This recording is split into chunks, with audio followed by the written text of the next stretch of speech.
Hey everyone, welcome to Smash Trivia. I'm your host, Smash Trivia John. You can find me on Twitter, Facebook, YouTube, TikTok, and Instagram by searching Smash Trivia to follow everything happening with me. I'll be the one with the big old green head in the profile picture. So excited to get into this. This is the Gamma Analysis. Basically, in this series, I'm gonna review everything Hulk, all the movies, TV shows, and I also do random other geeky films. Occasionally, not so geeky ones too. And I also like to mix things up once in a while by not reviewing anything. Hope you enjoy Smash Trivia Presents The Gamma Analysis. I want to ask everyone listening if they can please do something for me. Please share the hell of this podcast with all your friends. If you don't, Hulk will be angry. Now that we have all that important stuff out of the way, let's smash right into this episode.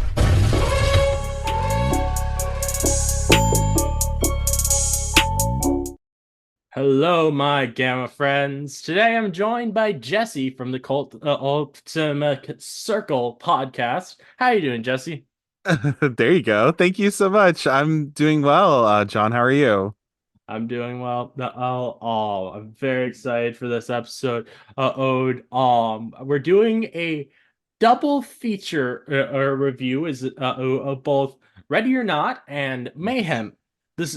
Both of these are horror action comedies, as I would say, and they Yes. both star Samara Weaving and which she is just amazing in both of these. Uh, um, which one would you like to start talking about first? I mean, I guess we can go chronologically if need be.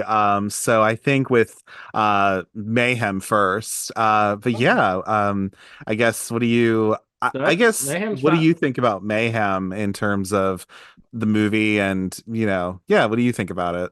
I absolutely love it. It's so much fun. And um, as you've probably seen from my post, I'm a big Hulk fan, and this film has has a lot to do with similar things as with Hulk as this virus turns that basically hulks them out in a way though not but not quite the same but I think there's a similarity there. Yeah, a little bit. I mean, I think more so for anybody who hasn't seen the movie or whatever. Yeah, it's what's called the ID7 virus. And what it does is, like you were saying, it kind of makes these people Hulk out, Yeah. but in a way, it really lowers your kind of inhibitions and it really enhances your id, which is kind of like obviously the id is kind of like your most center part of your brain where it's like, the things that make you want to like fight, fuck, all that kind of stuff. Yep. So it kind of it enhances that more so than Yeah. anything. And so because of that, like you then have like yeah, people are kind of like at their most like what's the word? At their most angry and also Yep. at their most like kind of rageful type Hmm. feeling really, which is kind of where Yeah. everything kind of It's goes into. one thing like with the film that I found very interesting, but also maybe a wonder outside. So they mentioned how um comparing the ID7 virus or the red eye virus to someone on cocaine, that it makes that person look normal in comparison, which is very interesting and made me wonder if someone has both, does the two actually work together, or does it actually just cancel out the cocaine? Was the big boss of the film just wasting his cocaine? Probably most likely. I mean, I think with cocaine it more so just like I've never done it really, Yeah, I'm not either. but I think from what I understand it's more so that your senses are just heightened and that's why you have, the whole kind of thing of, people just like can be shaking or they're like doing this, they're putting their finger on their teeth and like all this stuff or whatever. But like it's one of those things where Yeah, it's kind of I'm kind of wondering that like is the big boss just like what's that doing for him? Like kind of a thing. Everybody in this building already has it. Like everybody already does. So it's like Yeah.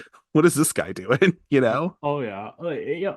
One thing that I found a little strange, they kept saying like there's one person infected and that they would be they want the CDC to go in to get that out one person. Everybody is infected. Why it wouldn't they have to get everyone? I know, and it's almost like, and it's so crazy to me too, because like also, I think this movie kind of had a fun, a bit of a not fun, but like it had a resurgence, I'm sure, because it is on Shudder. But even during like something like the pandemic or a little after, because it is crazy to think like, oh yeah, they're talking about quarantine, and they're talking about all Yeah. these things, and you're like, oh wow, this is a real Yeah. thing, shit, like so that's kind of cool that like Oh yeah, you could have that kind of thing. it always contextualizes things when you have it have something like the pandemic in real life and something like this that came out beforehand. It's great watching it. Yeah, Uh I think a lot of people found it that way. I found it after that. yeah, I don't think I knew about it beforehand. I literally watched it for the first time last December, I believe. I also watched it's the other film we're gonna be reviewing as well last December.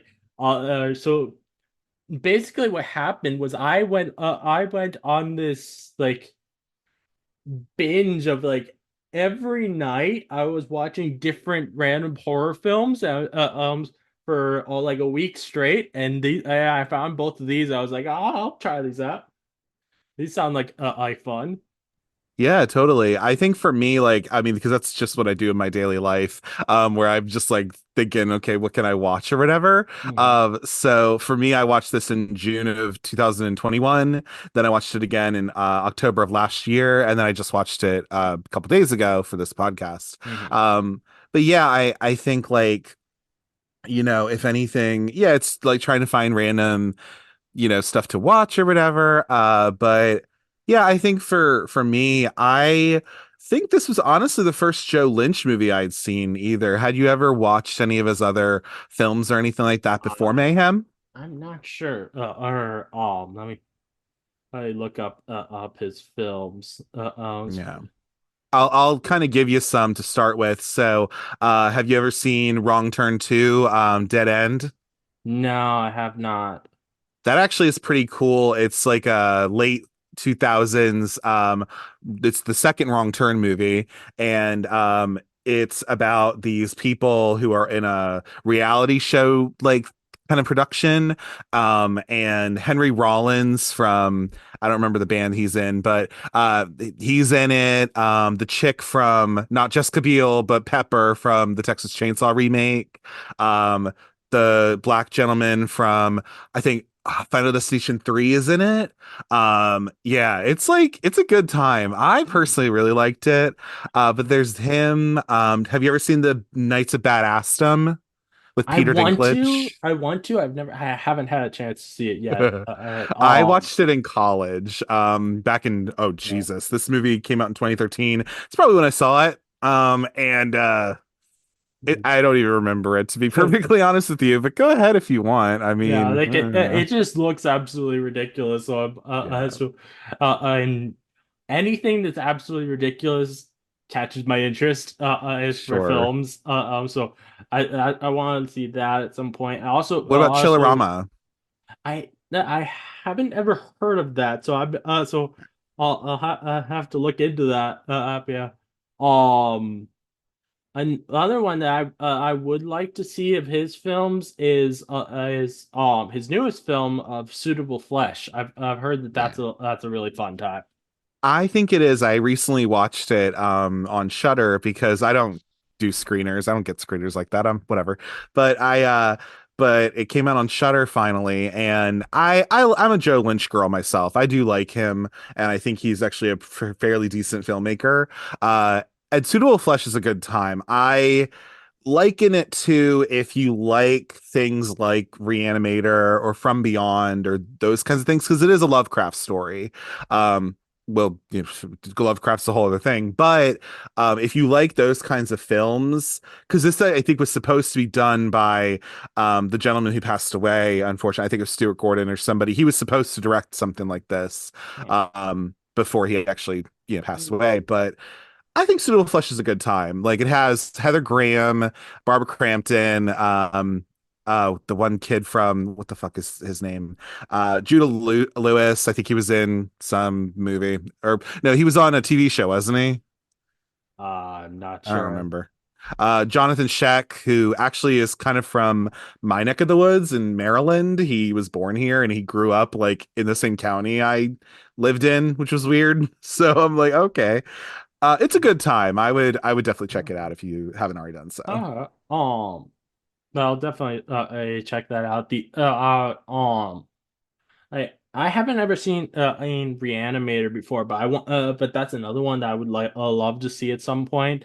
And I've heard that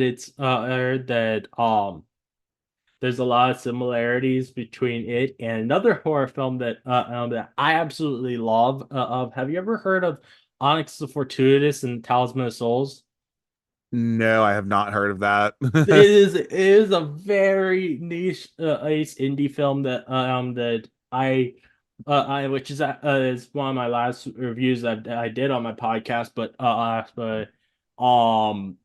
I found out about it last year, but around when it came out, and as soon as I was able to watch it, I watched it and instantly fell in love with it. Yeah, I mean, I don't know what it's about or anything like that. I think I'm seeing it right now, Onyx the Fortuitous and the Talisman of Souls. No idea what that is, but Yeah, I mean, I would think if I oh, and understand. you did it with my boy Clayton. I like Yeah, Clayton. I just had yeah. a conversation with him. He's super Uh, nice. Yeah, but I have no idea what this is. However, I think if anything, like Reanimator is like definitely like this kind of weird horror comedy, but like there is this like kind of bad mad scientist sort of thing going on.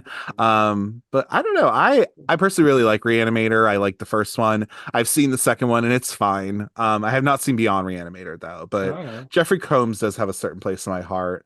Yeah. And who knows, maybe it could be a little Which something like this Onyx movie. which one of the reasons for the actual people comparing it to Reanimator is because um Jeffrey Combs from Reanimator is the villain in Onyx Fortuitous.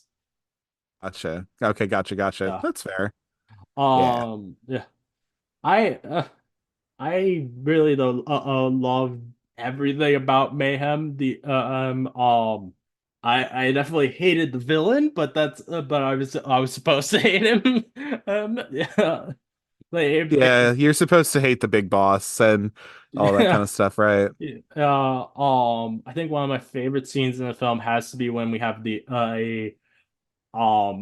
big fight right after they call or after a psychologist calls in, and Hmm. that was so much fun.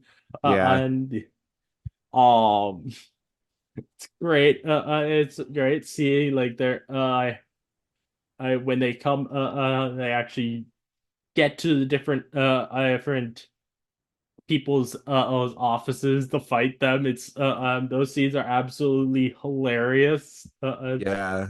The uh, when the Reaper says that he thinks that women should be treated the same in the workplace as he stomps. As he Uh, just like is stomping on Samara actually, that's Weaving. hilarious. Oh God. It's that's what's ridiculous because obviously that's super misogynistic and Oh horrible, yeah, but in this thing, in this context, like everything's out the window. And I mean it is very that is really funny. And got the Reaper guy, he was just somebody who I'm like, oh God, working in HR before myself. Like I'm just like yeah, I mean, that's not how all HR people are, but at least from my experience. But I'm like, yeah, like sure, I whatever. It's kind of this the caricature of it all. oh, there's one character that I think it's supposed to technically be bad because they made a deal with the bosses, but I can't help but just be like, good for them. Is the is the lady's assistant and Meg. yeah, like I can't help but just be like, good for you. You tell be able to screw over or the siren like that. Yeah.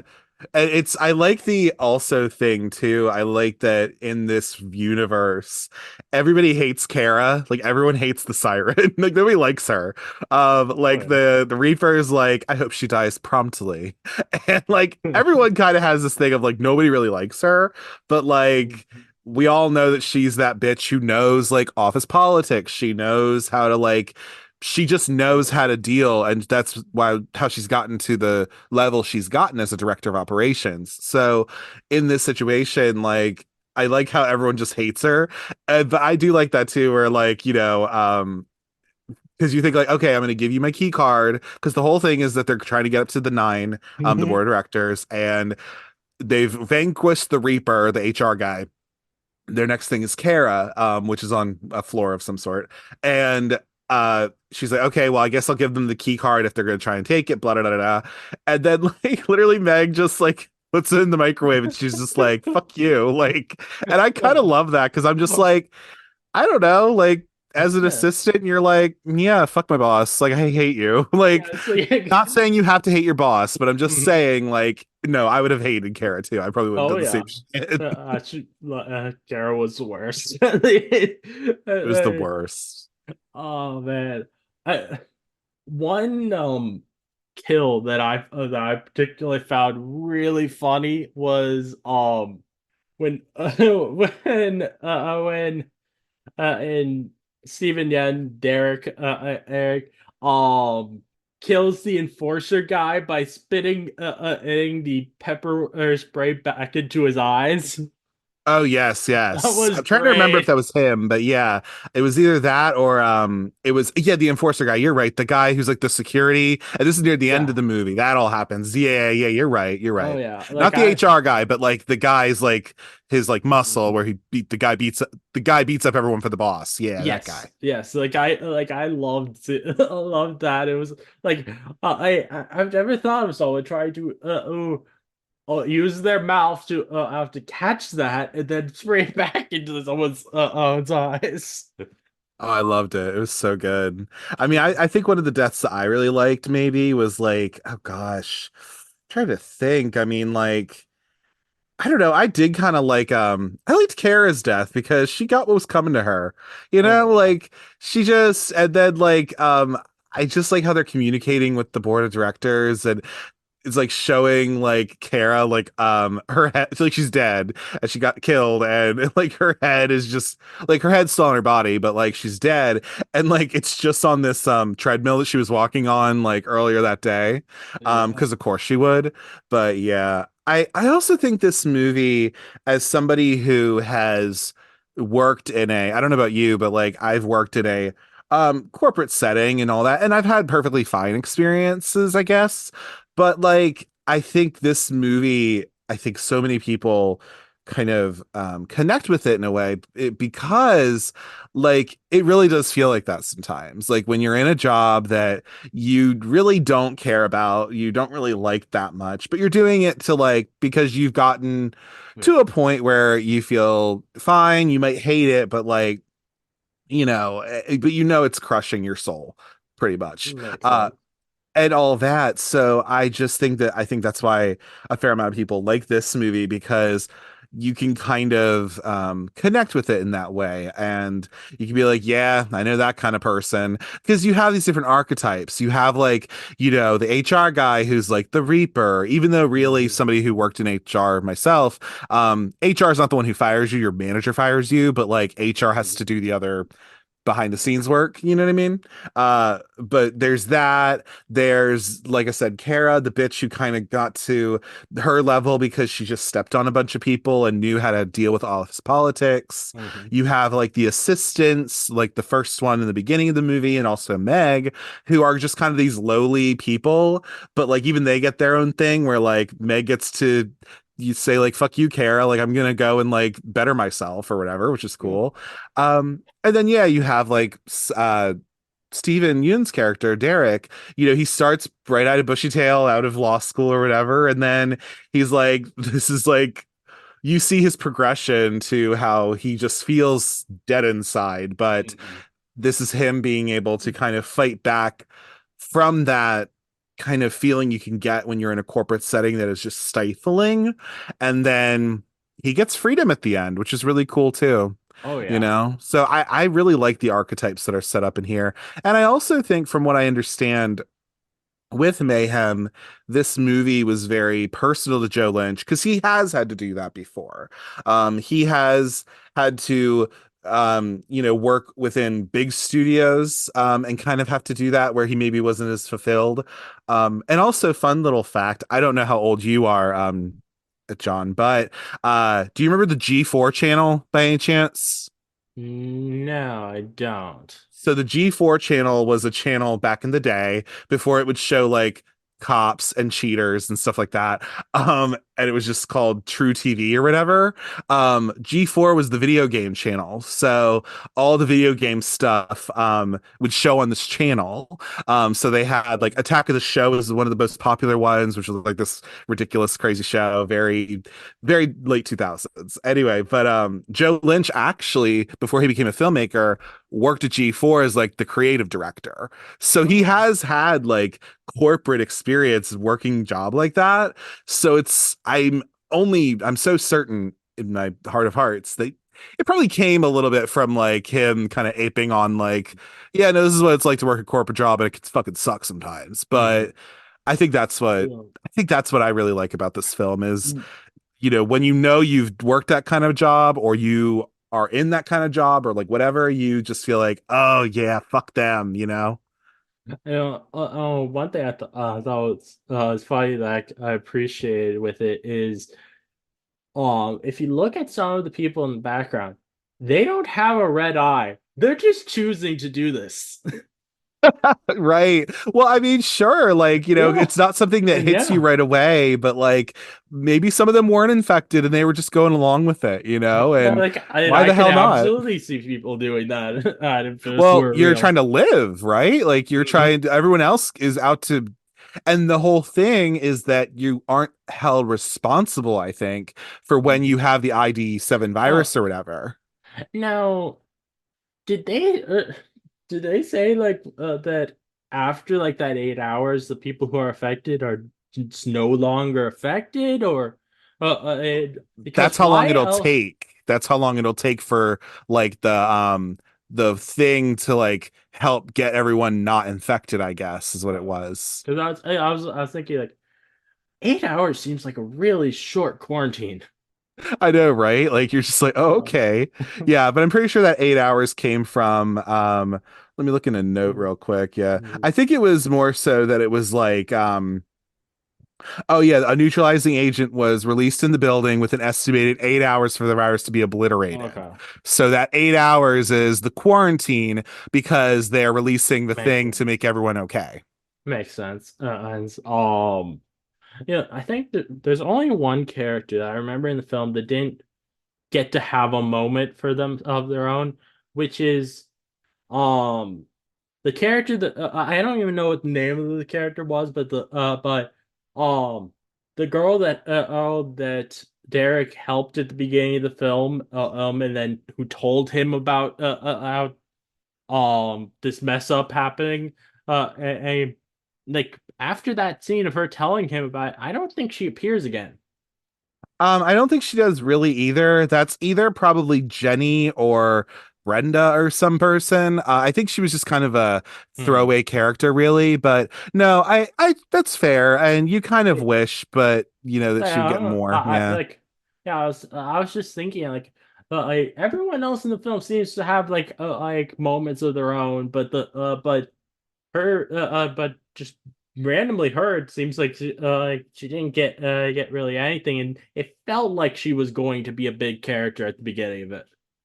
Yeah, and I think that thing was also kind of I guess if anything, that's where Meg comes in because Meg is Hmm.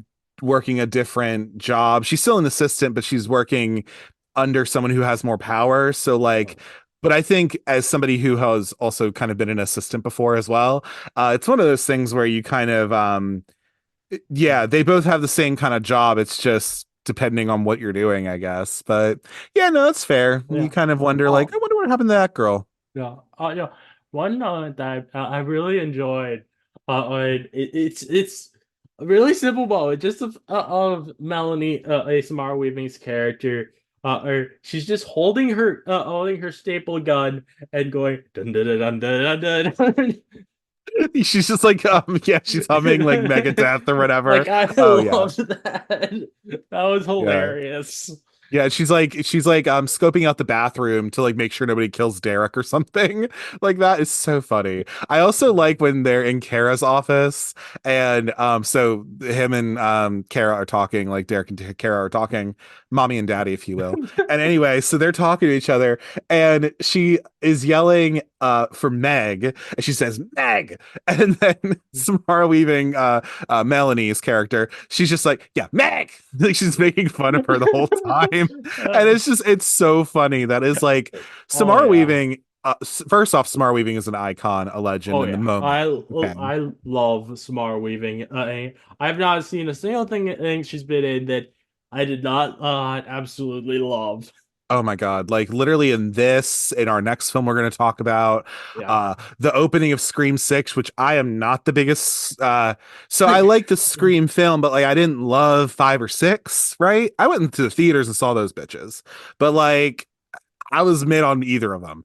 But let me tell you something. Seeing Samara Weaving in that opening, I was like, you better do it, bitch. You better like, do it. And she's got a scream on her too. Ooh, yeah, ooh, I need you in more horror, baby. I need you in more oh horror. yeah. I didn't even realize that she appeared in one of the Scream films. I've Yeah, she's in watched the all of opening of them. 6. Yeah, Yeah. she's in the opening of 6. But yeah, like between like this, what we're reviewing next, next the Babysitter films, and also like her in Guns Akimbo. I just Okay. absolutely love everything I've seen her in. Yeah. And she just has an absolutely great a personality. Like Yeah. I feel like she is probably one of the like feeling most like a modern action hero among most actors these days, I would say. Sure. I mean, I don't yeah, I mean, I Like can it's not understand that. like most of her stuff is more horror action, but not but still like she just has that vibe to her, I think of action hero-y. Yeah, no, totally. I think she is such I mean, she is this final girl in the next movie we'll talk about, but like, I do like her a lot. You know who she gives me? You know what she gives me? And I think it's because they're both Australian too, but like she gives me like her and Margot Robbie. Like they literally I'm Yeah, just they like so first off they that's not sort yeah, of look pretty sure. similar. Just let's be I'm real. Like they look a little the same, yeah. but yeah. Oh, I'm pretty sure that's like the joke among a lot of people for a long time about the fact that they look similar, and because of that, they had I'm pretty sure it was just for like one scene or side, the two of them both appear in Babylon. On Have you ever heard of that? I've heard of it. I haven't seen it. It's like Yeah, 3 hours, dude. Like I don't know. I But I I'll understand. do it. I'll watch it. But It's like, yeah, it's definitely not a film for everyone. It's on it is that in sounds up my alley. well, okay. Things like what we're reviewing today are things that are definitely not for everyone, but this is more along the lines of like it's very it can be very serious and dull at points as with a lot of period piece films like that is. I kind of like that they're both in it though. Oh, now that makes me just want to watch it a little Yeah, bit. if I'll I do the 3 remember, hours. if I remember right, it's like I because the film is about old timey Hollywood, and Margot Robbie's character is an actress. If I remember right, I think it was um either Samara Weaving was playing a double for her for this actress character in the film, or either that or um Margot Robbie's is the actress character got replaced in a film by another actress played by Samara Weaving, if I remember right. Okay, gotcha. Uh, Yeah, and you know what's funny too is like, I mean, I don't know if they knew each other beforehand, but I'm just like, oh girl, you must have had to have known each other beforehand. Not saying every Australian knows each other, like not necessarily that, but like I'm just like, cause yeah, baby, like Samara Weaving could have been Barbie. I'm sorry, like I she mean, just yeah. could have been. Oh yeah. Like she absolutely, but she's having her own little path, and I appreciate that for her. You know? she's been I've seen I looked at her IMDb and it looks like she's been branching out from horror lately, but I just hope she does keeps doing more horror alongside the branching out because I absolutely love her in the horror stuff.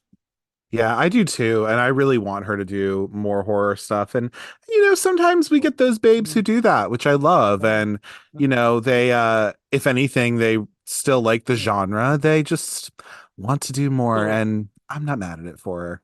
I thought about something earlier today that I want to ask what you think of this idea. So, it was recently announced that Lionsgate, I think it was, us is trying to develop a remake of American Psycho. How would you feel about Samara Weaving as the star of that? So like a gendered swap American Yeah, Psycho. yeah. Like I feel like Oh, she could do that role really well. okay, so to answer your question, I would probably watch the shit out of that. Um Anything could be better. Any John, I'm telling you, anything could be better than American Psycho 2 All American Girl I've with heard Mila about that. Kunis. I've heard about that film and it does not look good. Now, and yeah, no, that movie is horrible. But what I will say this though, that apparently, because even Mila Kunis, we don't like her right now because her and her husband decided to support a rapist. Anyway, but but in this movie, I've watched it like 2 times. But I don't think it was meant to be an American Psycho movie, and then they kind of tacked it on, And is what it seems like. wouldn't be Um, surprised. right. Because American Psycho is okay. It's not my favorite movie in the world or anything. It really isn't. But I It's a don't weird mind film. it. It is a weird film, but like I don't mind it. I actually think it's pretty decent. It was directed by Uh, a I woman and all so this, right? I enjoyed it somewhat, but just the whole time I was just like, what? What? Right. Because is it all in his head and like Yeah, all I don't, this? Right. But what and I I think couldn't is follow things for a yeah, lot of it. it's tough to get in that. You almost have to read an article afterwards. I get it. But but what I will say is that I think the thing, actually, I would recommend, if anything, for any listeners or for you as well, John, definitely hit up Haunted Hippie on YouTube, Kylie, because there's a video that she does a little deep dive into American Psycho because she actually really likes Uh-huh. that movie.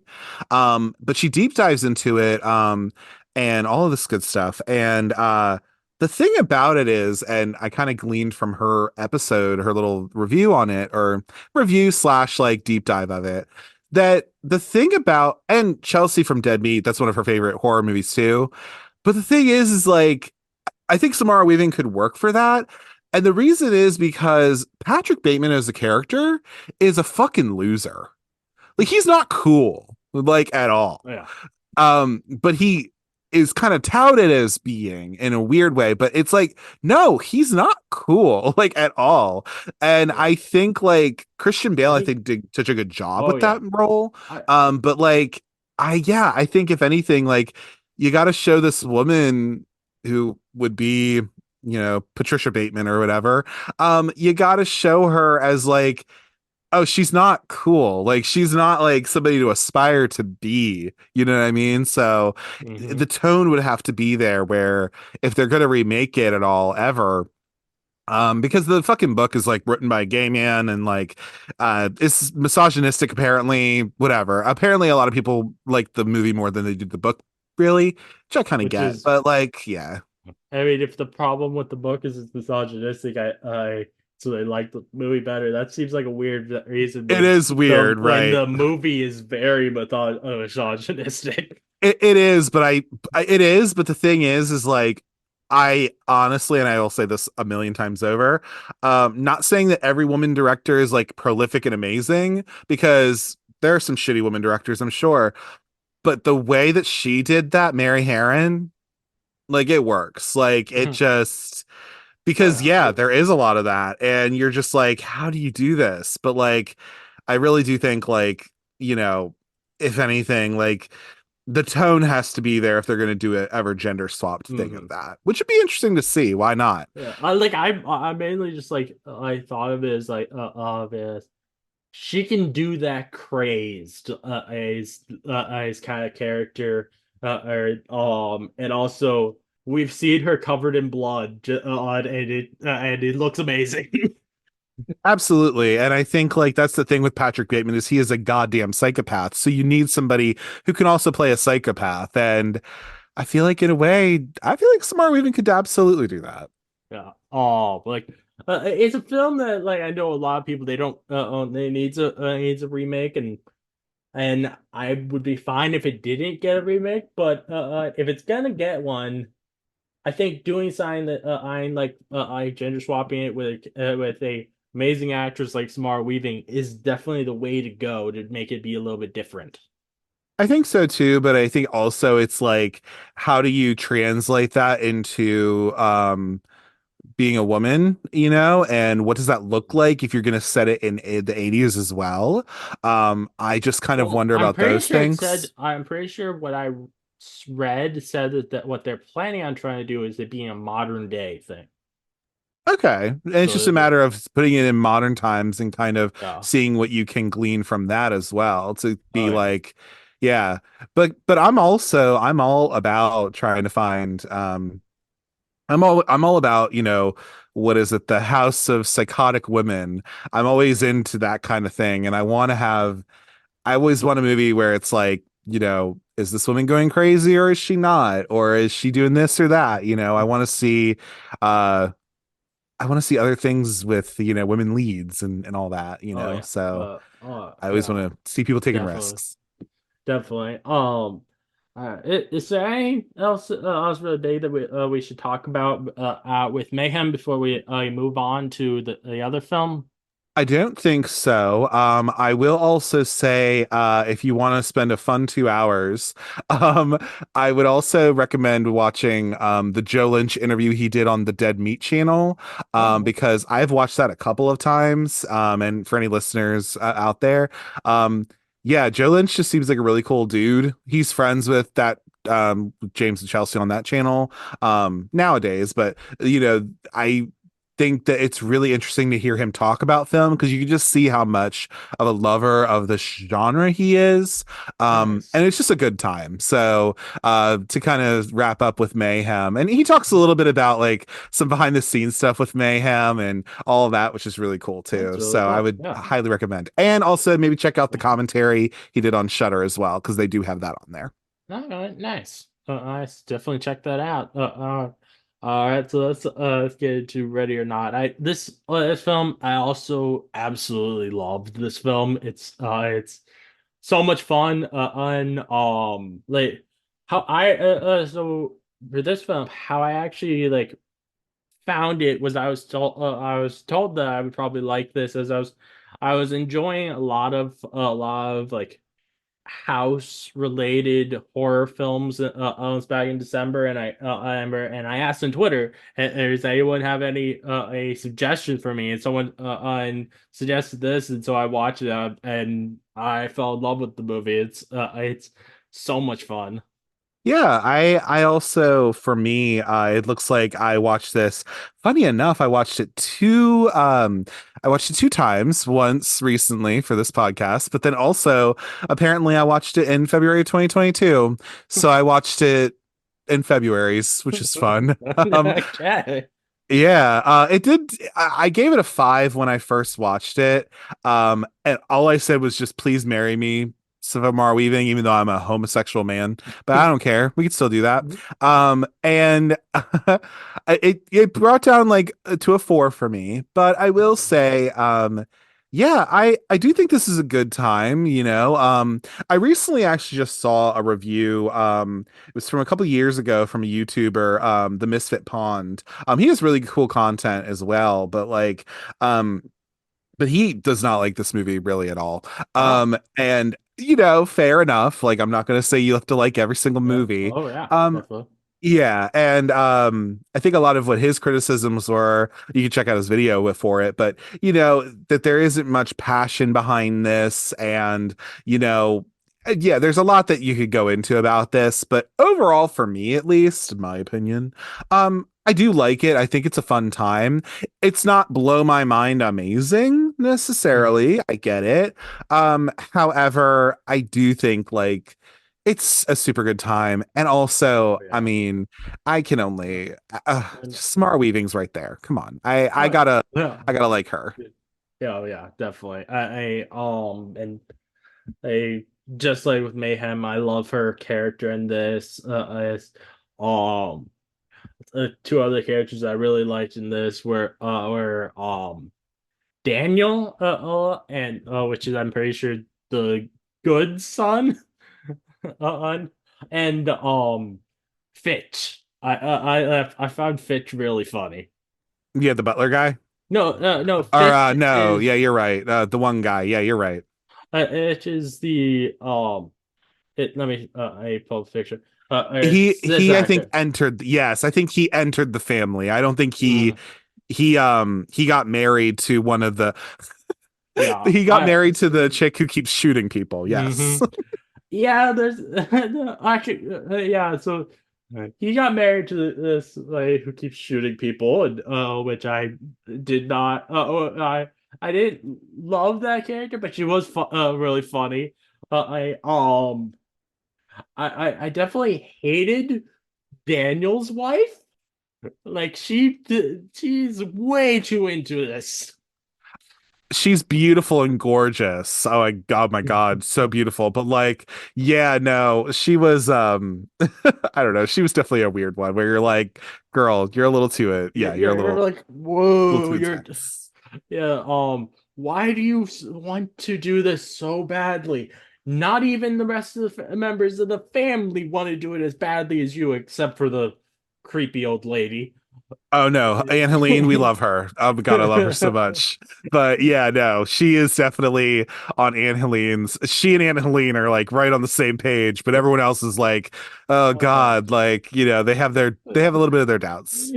it's funny that the different interactions between characters. Like you have after killing multiple people, the April Fitch's wife I've just gets just goes to her mom and dad like and then just like, oh, you're all right, it's okay that you did this. I know, right?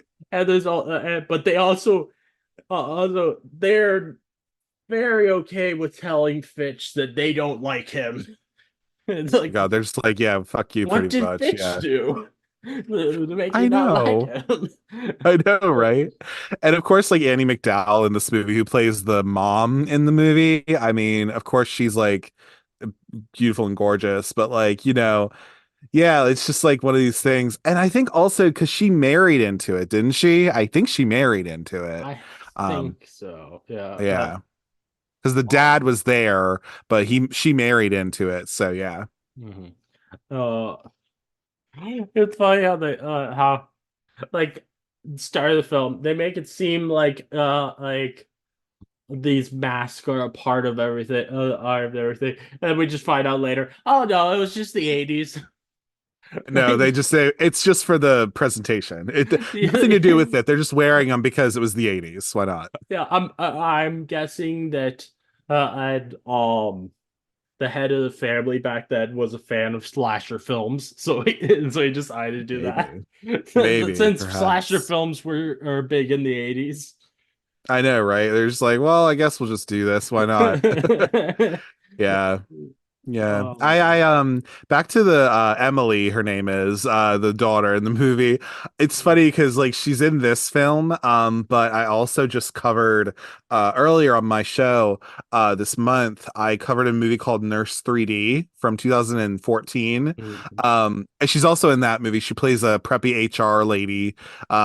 And it's so funny to see her in this movie because that was all done in Canada, I believe, and I think this was too because there's a I lot of wouldn't be Canadian people in surprised. it. Yeah, Yeah. there's a lot of yeah, like Charity, who's the one girl. She's like a Canadian actress.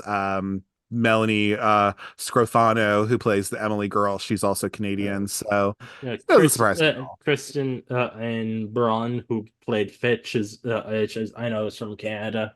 Yes, yes. So got some mix in there, but then you have like Samara Weaving and like Adam Brody and all that kind of stuff. Which, if anyone likes the character of Fitch, I bet you would enjoy.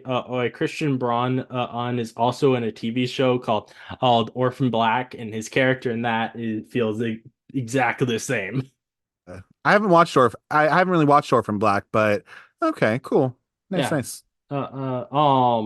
Let's see. I say I loved when Sam just throws the teapot onto um the I can't even think of the butler. I guess that was really Stevens. great. Yeah, Yeah. that was great. Yeah. Well, because she's in survival mode at Oh that yeah, point. Yeah. it was funny his reaction. So like he's covering one eye, but then still trying to hit her with a knife with the other. Even though I don't think he actually has to do anything in this scenario because he's not a part of the family. He's just very willing to help them out. Yeah, I mean, and that's what the funny thing is like, why is, I guess because he's so indebted to them or whatever. But yeah, it's like, you know, it's him and then the other the model like the maids that are all just models. And they all just die unceremoniously. Yeah. Really, I rest in mean, peace to wait, them. I okay. loved them. The the maid that went into a Dumbwaiter. dumbwaiter, did she press the button or did Sam press the button? I think she pressed the button if I'm not Why did mistaken. she press the button?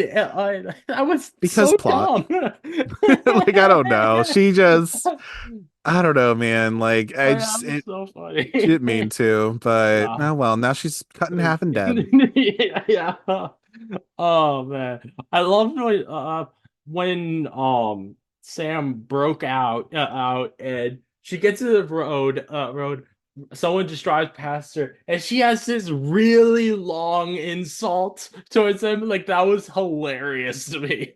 Oh my God, yeah, because she's literally, yeah, because by this point she's escaped the house. Like her new husband is like has helped her in some way, but like she has done all this, like she has this tear across her back and everything, and Mhm. like this, she's just like screaming with that beautiful scream that Samara Weaving has.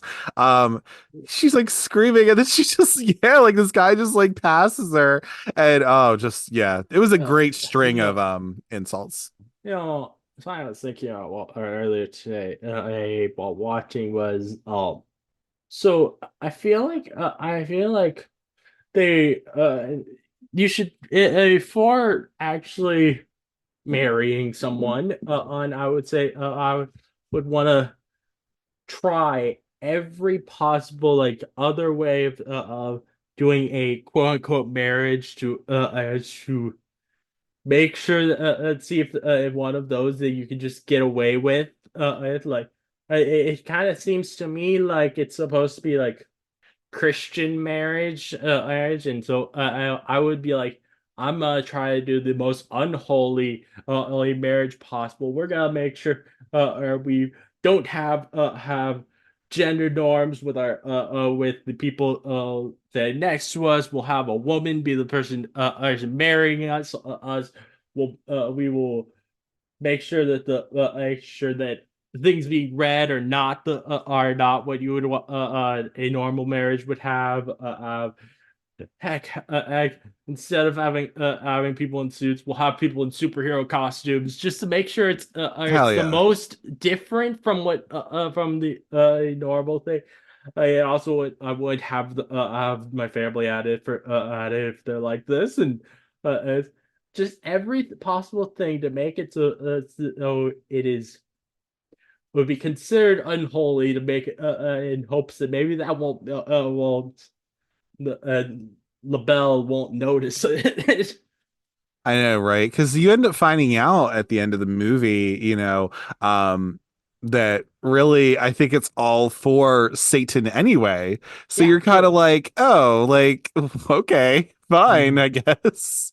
No, which I was looking up what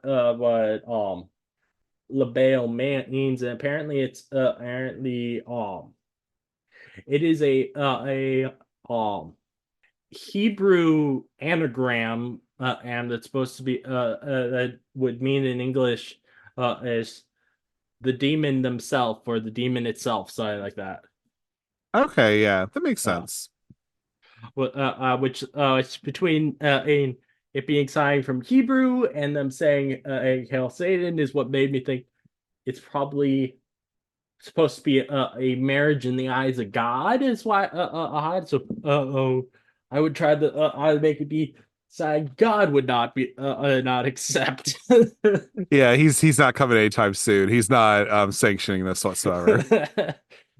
Oh yeah. I say it's absolutely hilarious how disinterested the whole film Daniel is. It's great. Like especially when he just comes into the room and he's like, "I'm just here to get a drink. I don't Yeah. care." Yeah. And it's funny because like you think, oh, okay, like, you know, you kind of don't know what to think of Daniel at first, I guess, because you're kind of like, Mhm. oh, okay. And then with the husband character, yeah, Daniel, and then who's the other one? What's his name? Alex, Oh I God. believe his name. Alex, yeah. Yeah, because you don't know how to think of Daniel for a while, right? And then Alex is the one that she's marrying, right? Hmm. So like you think like, oh, okay, like Alex is cool, I guess, too, right? Like that's great.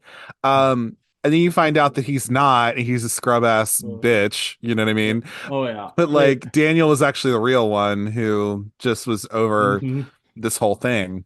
I honestly like feel so bad for Daniel that Alec is like he has a terrible person for a wife and it's very obvious he does not love her of her after finding out all this about her. Yeah, no, totally. And it's like, he I guess loved her at one point, but then it's like, she has just kind of I guess that's also kind of what they're trying to comment on in a way, which again, whether or not it's successful is debatable, I guess. But like it's very much like look how the rich are so different and Mhm. how they're just not all that ethical, because Oh really, I yeah. mean, a lot of the time when it comes to anybody being rich like that, the Hmm. question of how you got all that money kind of comes Yep. into play. And, there are no ethical billionaires kind of a thing. So it's kind of like, what happened uh, here? yeah. It's uh I love at the very end of the film just the shot of her sitting of Sam sitting down, blood covering her, the place is just on fire behind her. That was great. And when they asked what happened here, in-laws. Oh, it's so good. I personally enjoy when they're like almost because we find out that like the whole thing is that they all think they're gonna die if they don't sacrifice her, but they didn't sacrifice her, they didn't get to.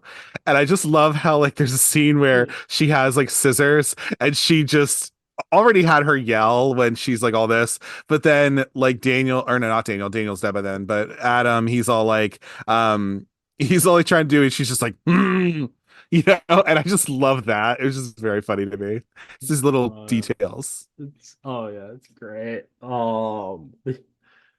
No, one thing I think I would say against the film is I feel like if you're going to if you make a deal with a demon, I don't think the demon would make it be that easy for you that that it's just everybody else is going after one person that's hiding.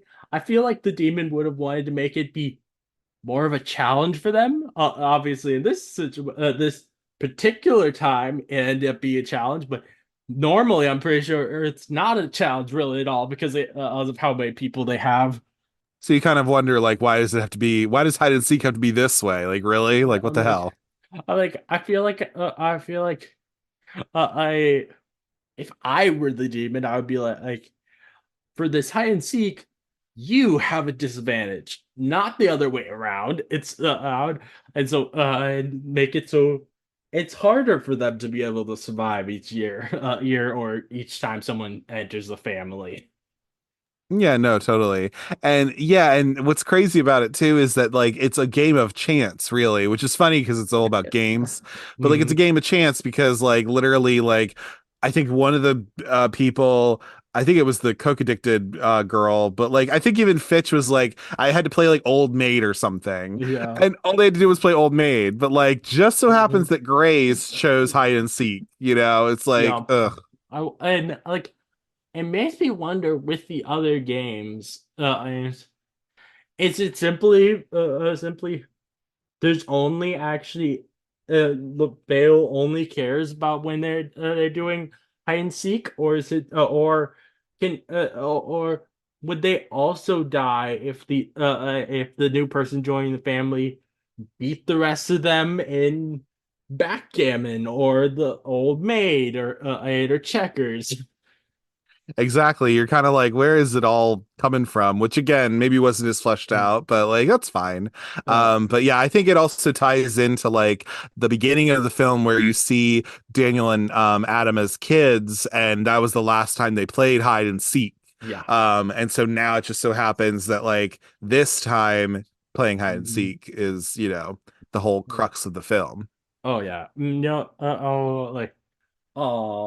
It was great when we saw see the scene where like um Daniel's asked like what do you remember from back then, and he's like I remember everything. We deserve to die. Like I loved that moment, and particularly after they have after the kid gets up and it's like, "Oh, I shot her." On her, like particularly after that, I feel like you can feel with Daniel being like, "Yeah, if you guys are teaching even kids to think that they should kill people, oh yes, maybe you all should die." Yeah, it's kind of like there's a skewed thing there. Yeah. Um, totally. Yeah, I mean, I think this film was pretty decent. I kind of wonder, so you've seen this movie, and of course, Samara Weaving is an icon, but have you also seen the movie Your Next?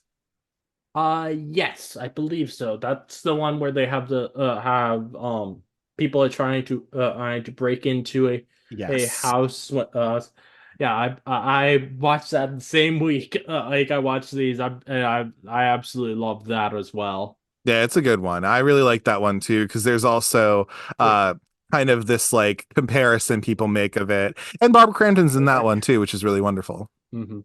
Which like these fun kind of horror films are really the kind of stuff that I love watching like a lot of the more serious horror films that are trying to go really deep, I end up being I don't know how this isn't nearly as enjoyable as what as the kind of horror films that I like. Yeah, no, totally.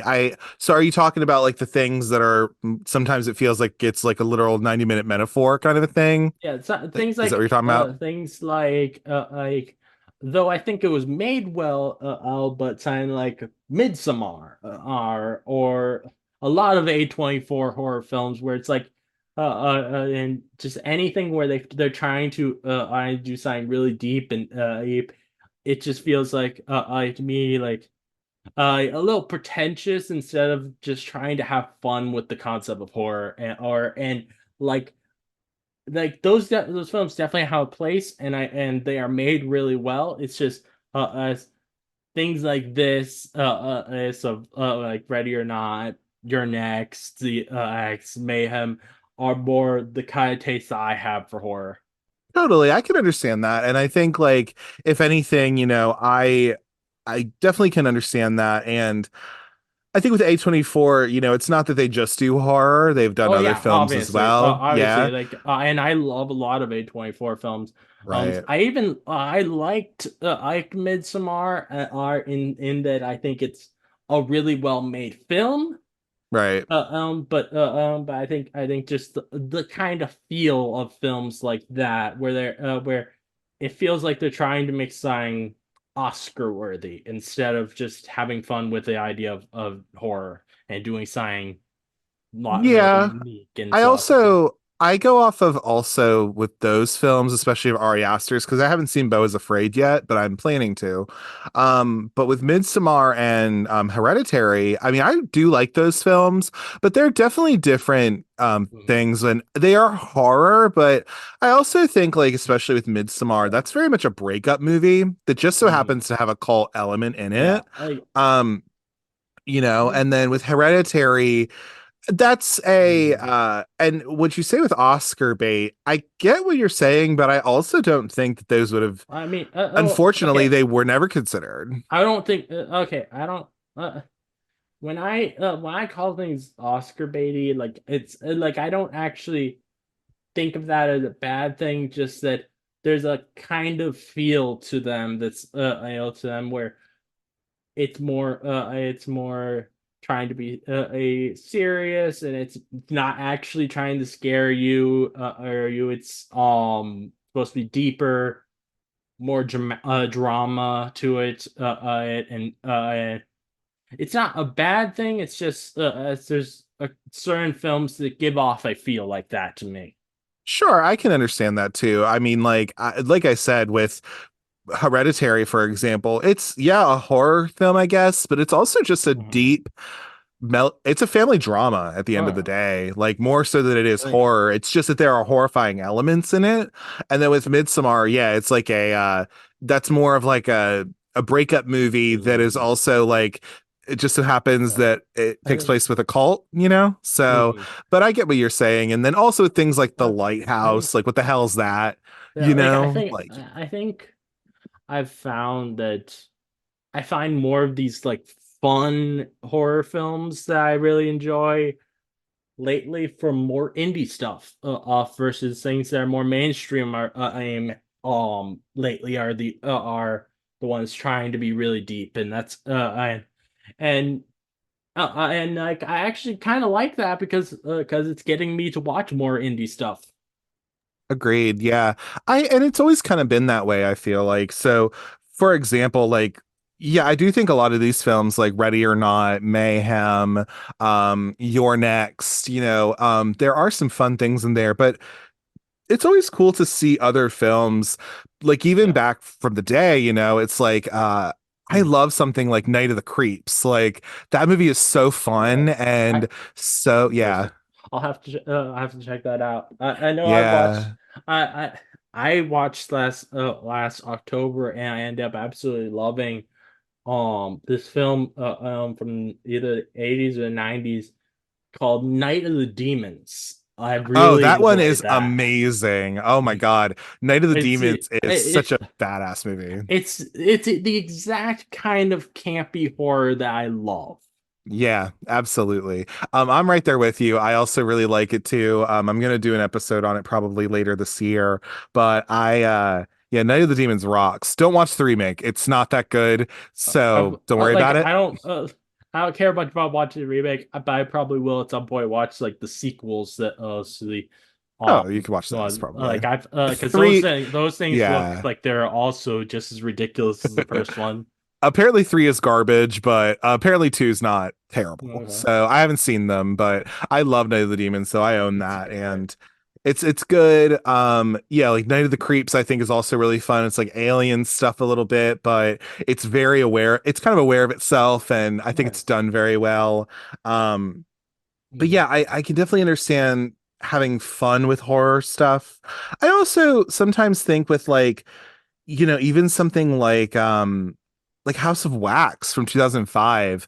Like I actually really liked that one, and you can talk whatever about remakes and horror remakes, especially of the time, but I think like House of Wax was actually a pretty decent film, because it does have a fun to it, and not just seeing Paris Hilton die, but like it was just also like I don't know, there's something about it that I remember seeing that in the Uh, theater, and like I have not really watched it a whole lot since, but I do kind of want to get back into it. And mhm. yeah, just having these more fun things. And yeah, it can definitely feel now like, oh, these movies are just trying to like teach you, like try to be a 90-minute metaphor or like however the fuck long thing and whatever.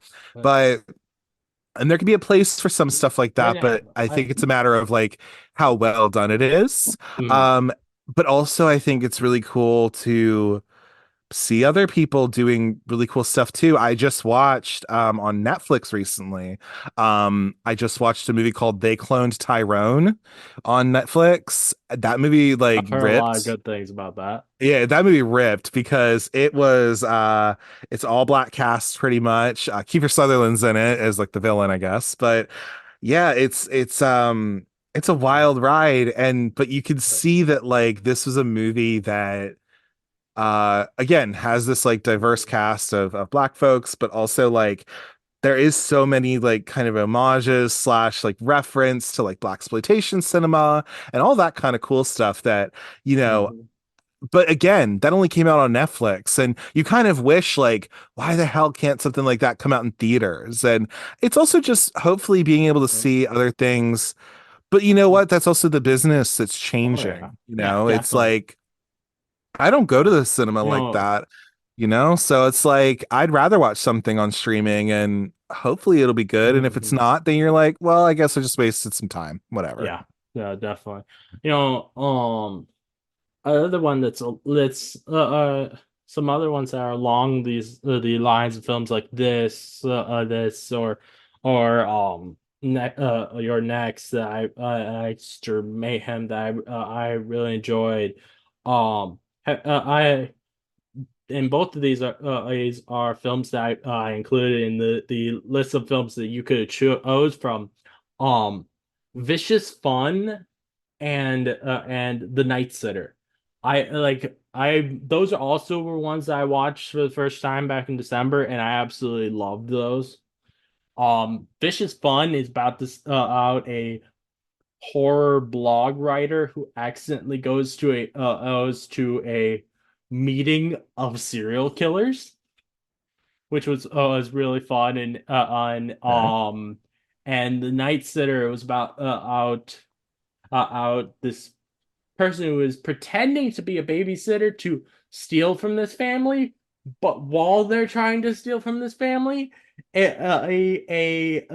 some supernatural force were started being summoned in the house. Okay.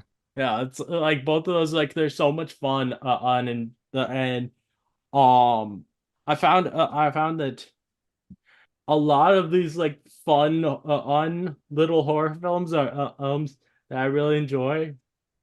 And it really surprised me.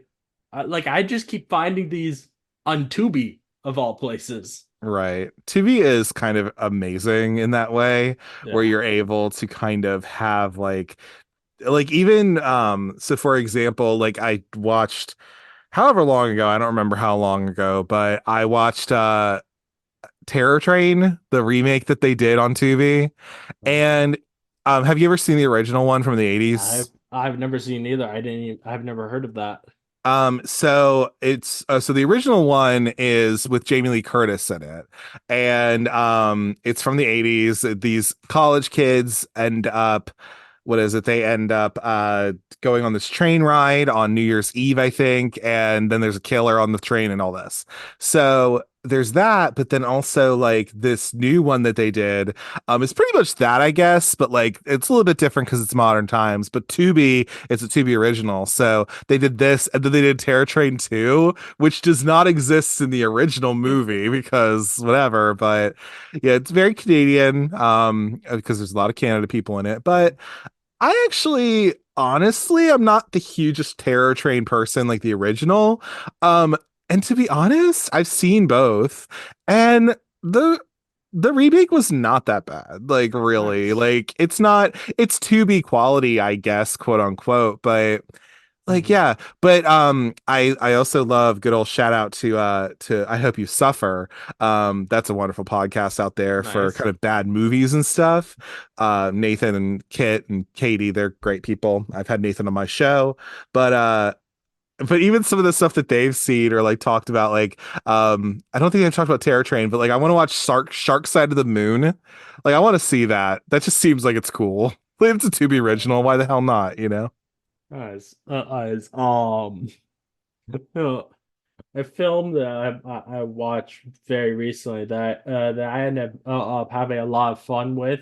That is definitely along these lines of low budget horrors, and particularly a some that are aware of themselves.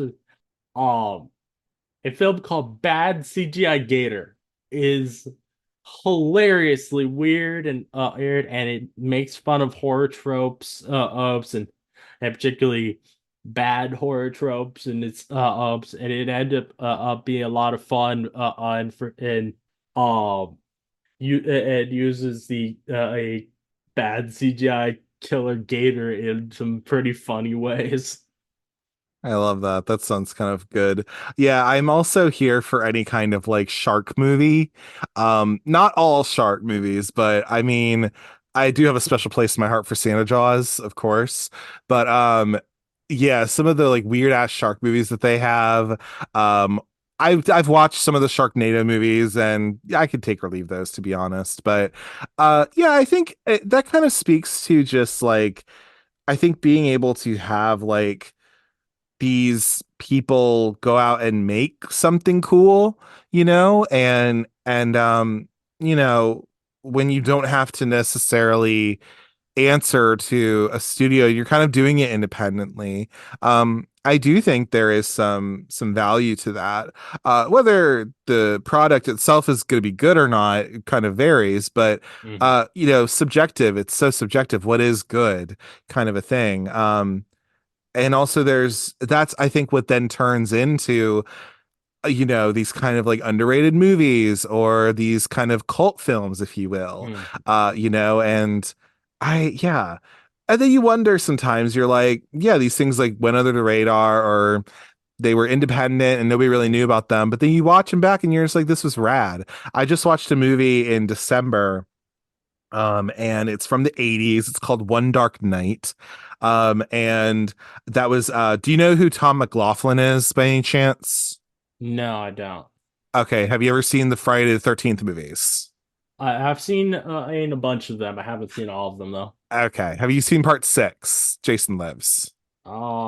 The one where Yes. Tommy Jarvis comes back and he's Tom Matthews from Return of the Living Dead.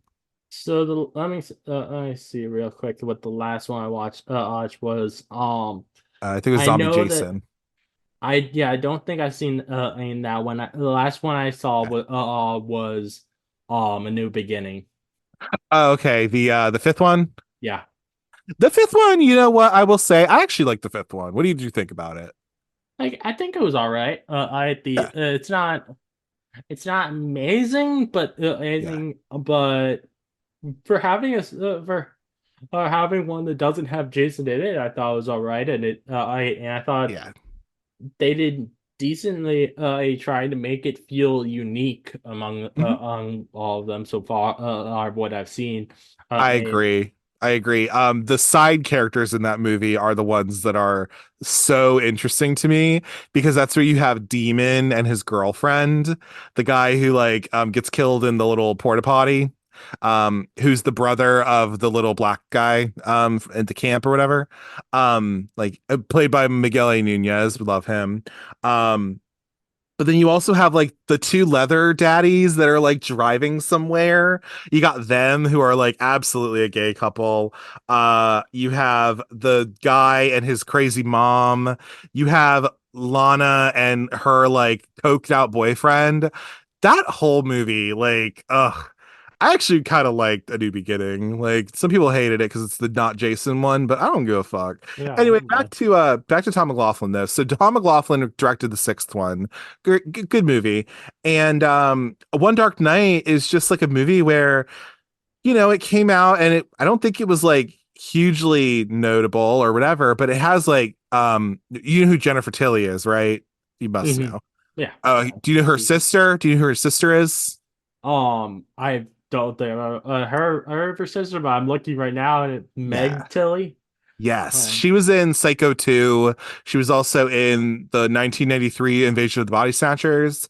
And she was also in she's just iconic and we love her. And she literally looks like her sister. It's crazy. Actually, I think her sister's a little older than her, but anyway, but she's in this movie. Adam West is in this movie, playing a bit. Obviously, this was 83 or 82, so he was younger. Um, E.G. Daily, who's the voice of Tommy Pickles and Buttercup from the Powerpuff Girls, is also in the movie in a live action role. But I think that movie is so fun.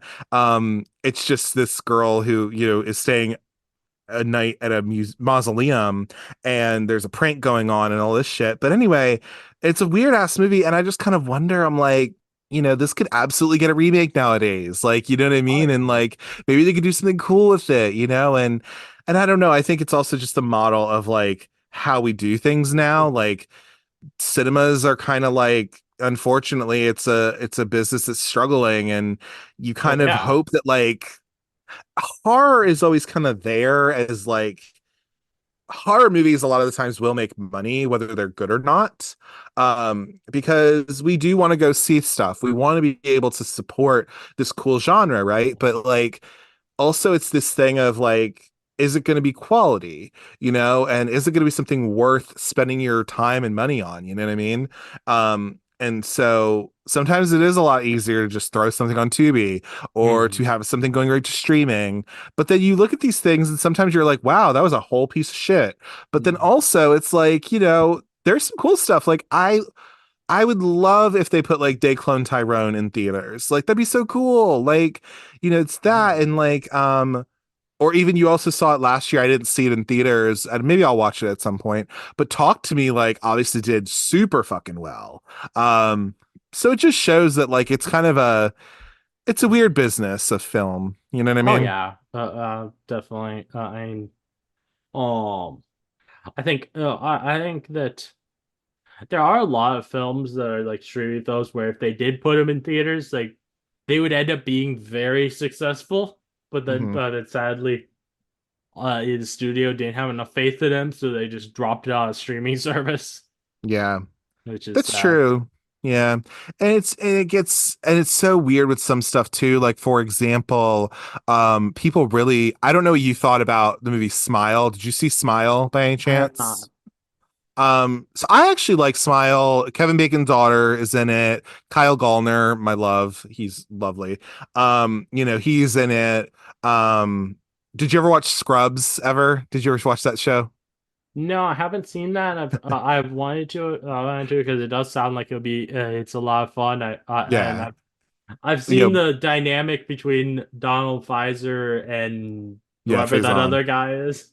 Uh Zach Braff. Yeah, Zach Braff. I think they're Yeah. absolutely hilarious. former Mr. Florence Pugh, I think, which is kind of cool. But anyway, but yeah, but one of the nurses on that show was in it. So like, but Smile was actually pretty cool. But actually, funny enough, Smile was supposed to be in a Paramount Plus original, and then it, I guess, got legs and it was able to go in the theaters, and it kind of hit, which was really cool. But then you have something like that, but then you also have like Significant Other. I don't know if you've heard of that one, but that's on Paramount Plus, and that has Micah Monroe from It Follows, and also Jake Lacey, who was in The White Lotus, and they're like a couple or whatever. And that's a really interesting story, but that never came out in theaters.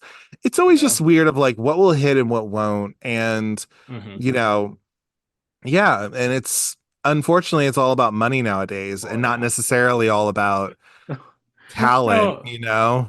I remember the other day it was absolutely hilarious seeing um as you've probably seen the saga of the Coyote versus Acme thing with Warner Brothers, and Yeah. how and it's absolutely hilarious that they tried saying in their earnings call, "We are the only studio who purely cares about storytelling." Really? Okay. Really? And that's such bullshit because like not that I know everything about that or whatever, but it's so crazy that like some of these streaming services. And that's why physical media is so important because, again, we all cannot always open our purse. We got to pinch our pennies. I get it. But at the Mhm. same time, it's like, you know, something like Coyote versus Acme or whatever it's called, the fact that we don't even know if we'll ever be able to see it. And I don't know who, I only know that Lana Condor is involved with that movie, but Lana Condor is a goddamn icon. Like she has been so good. Asian actress, was in like all of these To All the Boys I Loved Before movies, that were wildly successful on Netflix. And this was like kind of a chance for her after having been in the not very good received X-Men Apocalypse, even though she's fantastic in it, but it's something where Mhm. like, who's to say like if we'll ever see that now? And that's just such bullshit. And they Oh can just yeah. write it off as in their taxes and be like, oh, it's just a It's loss. it's weird. It's so weird to me. I mean, like one, obviously this is about money, but at Hmm. the same time, if you release that now, after all this whole saga, it's guaranteed to make money because people will want to see it just because there was a chance they couldn't see it. Yeah, that's true. I mean, it does happen, and that's also just like yeah, it's true. And then also things like I don't know if I'm saying it right, but Batgirl, is that the name of the movie? Yeah, Batgirl. Yeah, Batgirl, the one that they literally shot and like Mhm. everything. And Oh that yeah. young girl, whoever the hell she is, I'm sure she's great, but like she's literally the lead of this movie. She did everything, and now only people are going to know her because she was going to be Batgirl. Hmm. And now it's just like, not saying Yeah, that'll ruin her it's career or whatever. It's not probably, but like, it's these things of like, wow, I did all this fucking work and for what? hmm. Like, it's Definitely. so crazy to me. And then also you have like, but you're totally right with that. I think like, I do think you have a point there because like, you know, I think also people are interested sometimes in like not lost films, kind of lost Oh yeah. media, really. There's whole like YouTube channels about it, blame it on Yeah, Jorge definitely. and like all of that, where people are Oh like, yeah. "Do you remember this thing?" or like Reddit threads and shit. But even on movies and like in horror and stuff, like I covered on a podcast I was on, the Horror Queer podcast. We covered all about Evil, and I don't know if you know anything about that movie, but it was made by a drag queen. And it was Peaches Christ is her name. But Okay. she made this movie in 2009, 2010, I think it came out. Did a whole road show with it and all this, and she was self-producing it, where she was self-releasing it because it never really had a distribution deal.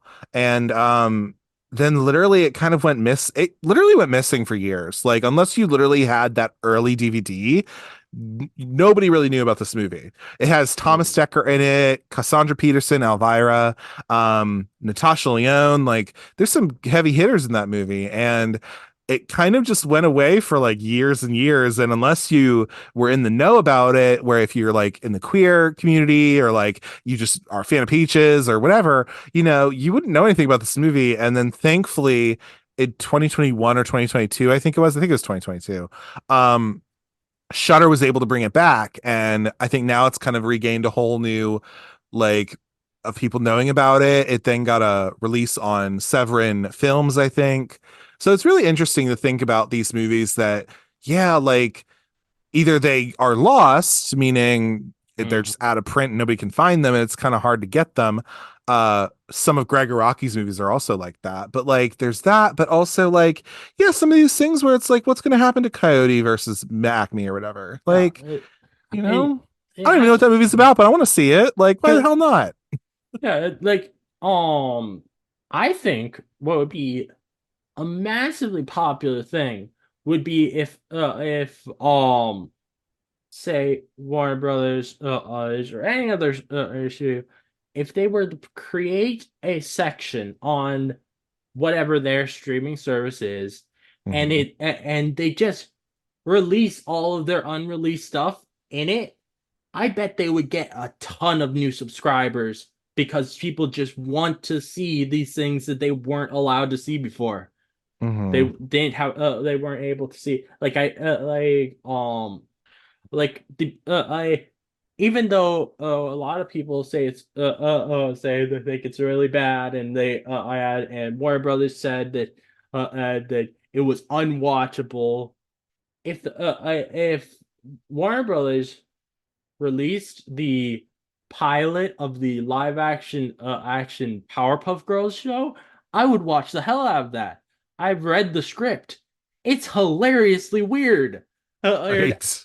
and I would watch it mainly just to be able to say I watched it. I watched this thing that previously there was no way to be able to watch.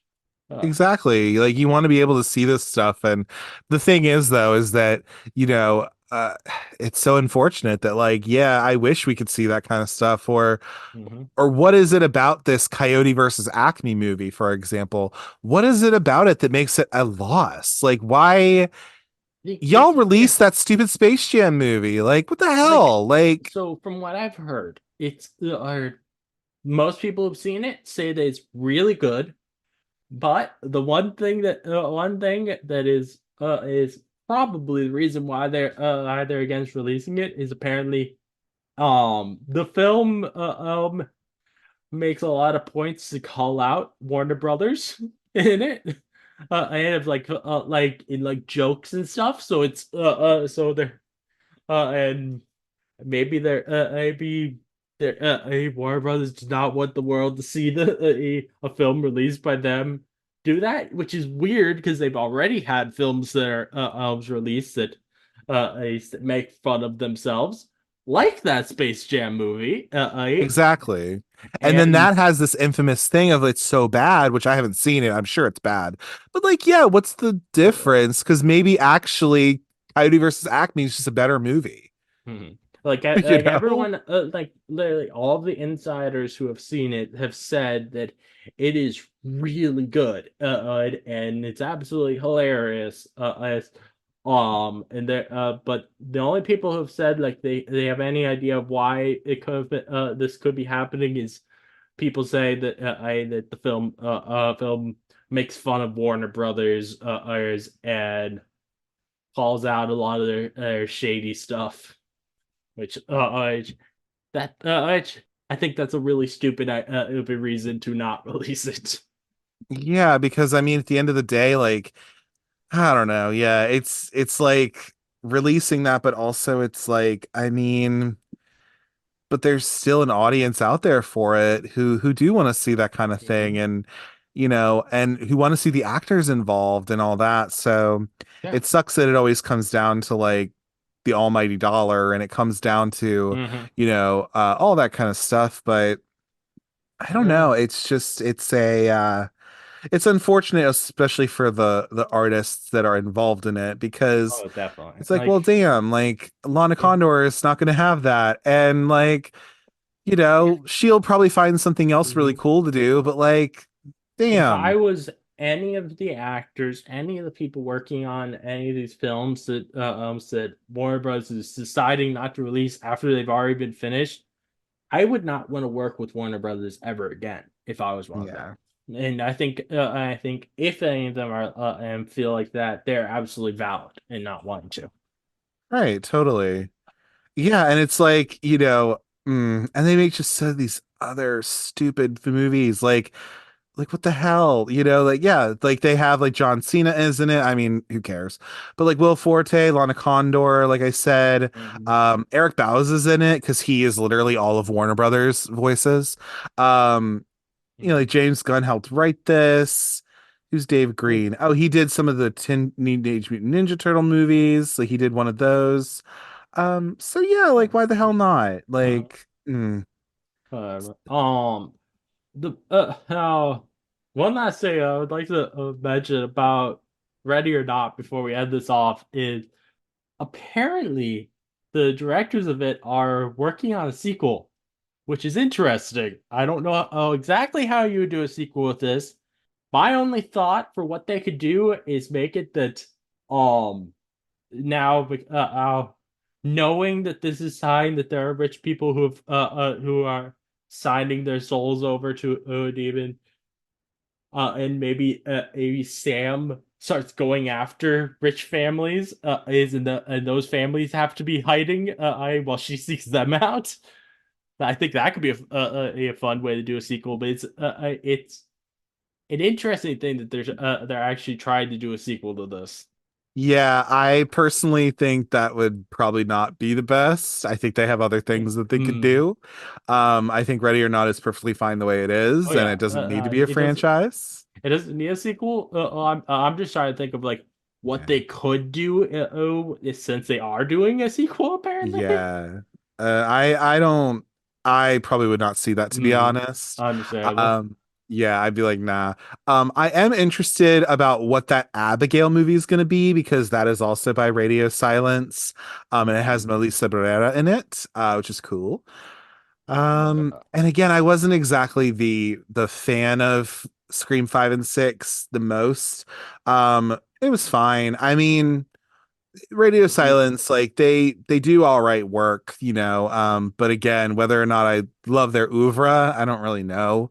But Abigail looks kind of fun. Oh yeah, that definitely looks like a lot of fun. It looks like it has a lot of similar vibes to something like this. So I'll A little bit. definitely be going to see it.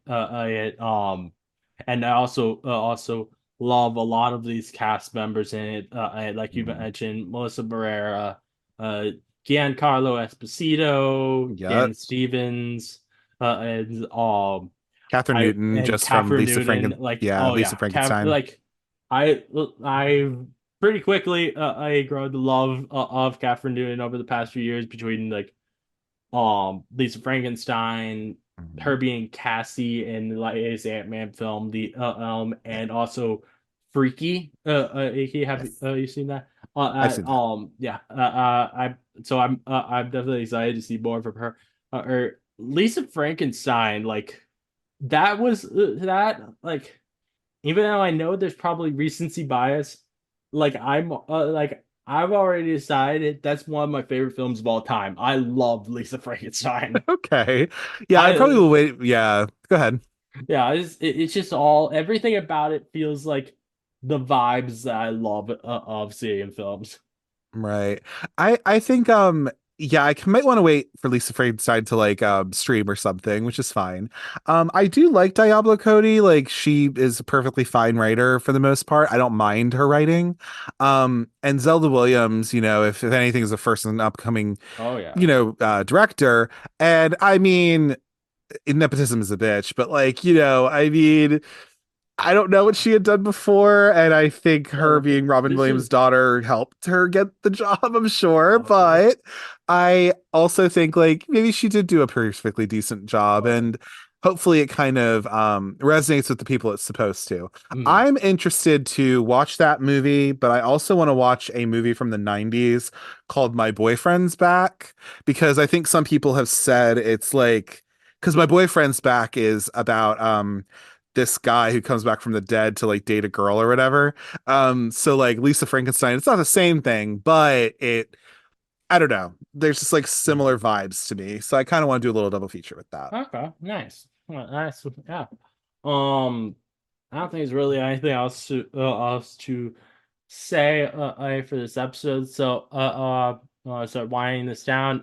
Thank you for coming on, Jesse. I loved having you on. It was a Aw, lot of fun talking to you.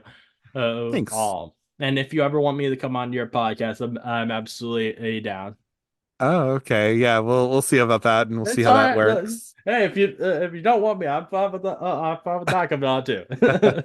Oh no, you're good. You're good. Yeah. We'll see about that and you'll see what you might want to cover or whatever. Mhm. But yeah, no, I enjoyed coming on here. I think if anything, it's always nice to meet other people who, are into movies and any of that. And be able to talk about this kind of stuff. I like how we did go on like a tangent about like just movies in general, Oh but yeah, that's totally fine with me. yeah. Because yeah, I Uh, mean, if anything, like I'm not somebody who is like a critic or anything. I'm a curator of anything, if really.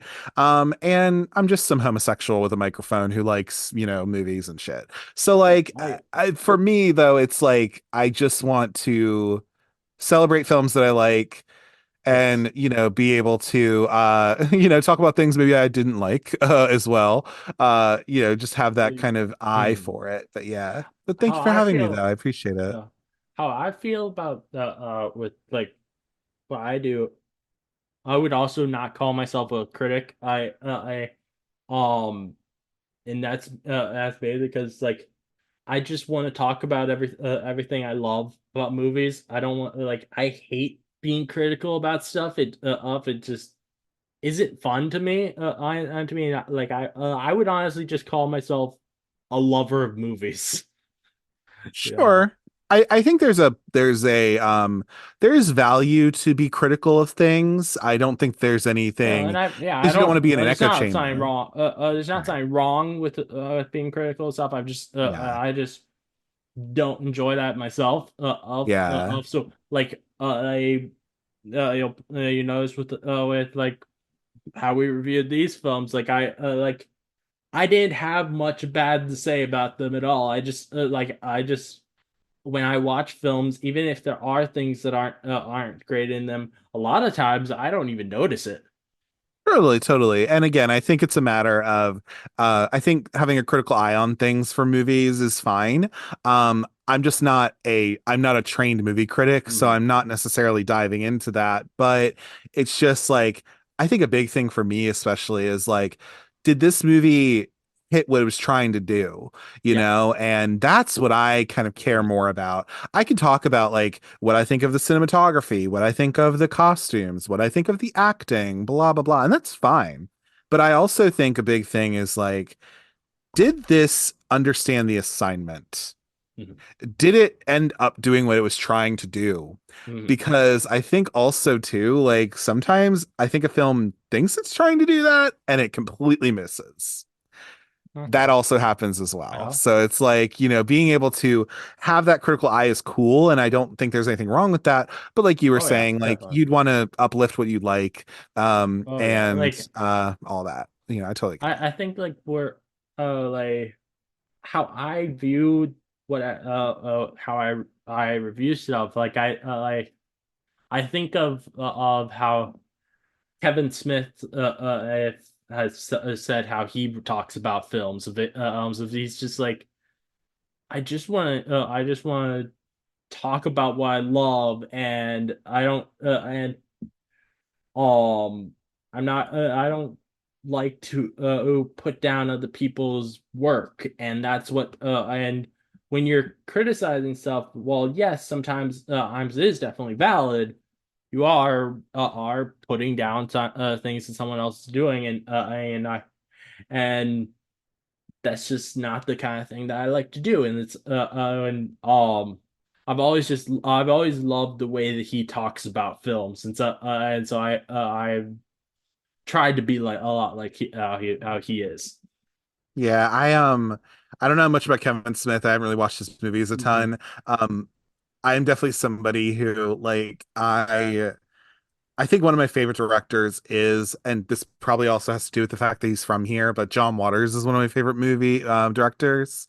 And I think for me, like he's just somebody who I look to, who yeah, I don't know, like I don't know what his like thoughts of filmmaking have been or like any of that kind of stuff, but I feel like he's okay. I'm just somebody who, if anything, I I am okay with being critical on some Oh things, yeah, but overall, like with my show in particular, I'll be critical when I would want to be, but like, if anything, like I want to be able to talk about things that maybe did fly under the radar, oh yeah, or being able to learn about these different cult movies and what does that exactly mean and definitely. like all that kind of cool stuff. But I don't mind having a critical eye myself, Yeah, but it's always okay. But I'm also not touting myself as like, yeah, look at me, I have film theory degree and all this shit. I'm like, no, I went to theater school. Like I don't have that same thing, but yeah,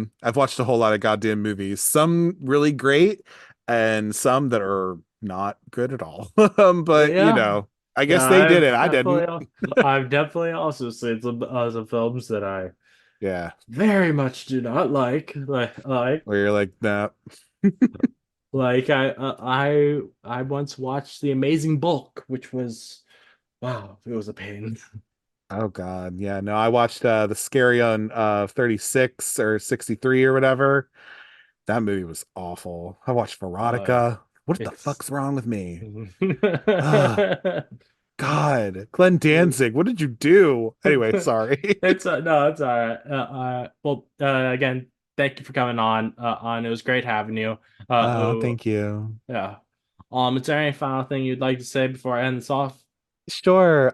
So if you would like to, you can go follow my show at Cult Cinema Circle. Mhm. Find it wherever you get your podcasts. I cover all Oh different yes. sorts of cult movies. Kind of depends on what all means, but it's all different genres: horror, comedy, musicals, things like that. Mhm. Um, you can follow me on Cult Cinema Circle on Instagram, and then I have a Twitter, but I don't really use it that much. It's Cult Cine Circle, and then I'm on Letterboxd at Jesse Jesse Kremp, Kremp, all one word. And I like post what I've watched and like I just look at other people's reviews and just try to see, what they think about movies too. Mhm. So, Yeah. but yeah, you can go follow my show and, hit me up, talk to me if you Mhm. want to, any of that kind of cool shit. But thank you so much, John, for having me on. I really Yeah, appreciate it. it was great. I all right. So, thank you everyone for watching it or listening. And if you like this Game of the House, please give a 5-star review on Apple Podcasts or a 5-star rating on Spotify. I'd love to hear your thoughts on the episodes. Please let me know. And if you'd like to listen to more from me, please subscribe. Many more game analysis from me coming, so keep on the lookout. This again is your host, Smash Jerry John, signing off.